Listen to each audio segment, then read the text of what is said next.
I am frequently asked, what is EMDR? Which is a good question. And so here is a less than 5-minute explanation for what is EMDR. So imagine that everything inside this oval is whatever it is that's inside your mind. And then this here represents a new experience that is coming along for you to process.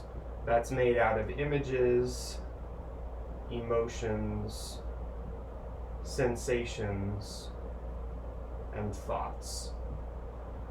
Now, when you have this new experience gets digested and sent to the different areas in your mind where it might be useful to help you, the user, so to speak, become more adaptive. That's great, and it helps you adapt to new situations all the time. However, sometimes we have experiences that don't seem like they have anything useful to offer. Things like abuse or neglect, combat trauma, things of this nature. And so those things, the mind does not see those things as potentially useful.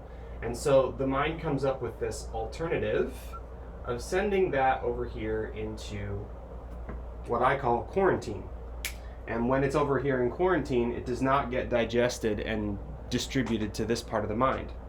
That's a good thing. That's adaptive. That means that you're not going to get contaminated, so to speak, by this. Now, these little bits of information can be triggered.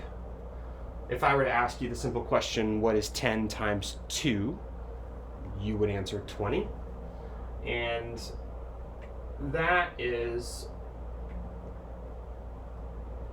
a triggering that is happening of information stored in your brain. And then that information goes into a feedback loop where it actually gets digested as a new experience, and that new experience adds to your adaptability. That's great. But the same thing can happen with your trauma. And when it happens with your trauma, because your trauma was not digested like this was over here, this is still in its original state, or mostly in its original state. You're going to re-experience images, emotions, sensations, and thoughts.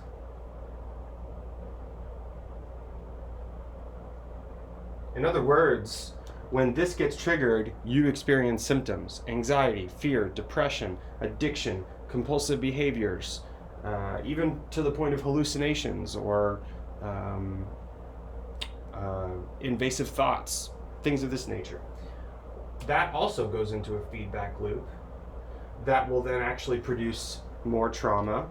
Just like this produces more adaptivity, this produces more trauma. Here's what EMDR does. It reaches into quarantine, it draws it out, thereby desensitizing it. That's what the D in EMDR stands for, desensitization.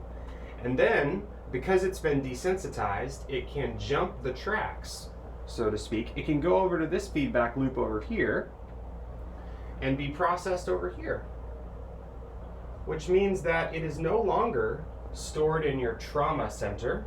It is no longer haunting you or being triggered from quarantine like this. Now, it's a part of all of this information over here that helps you adapt. That's really helpful.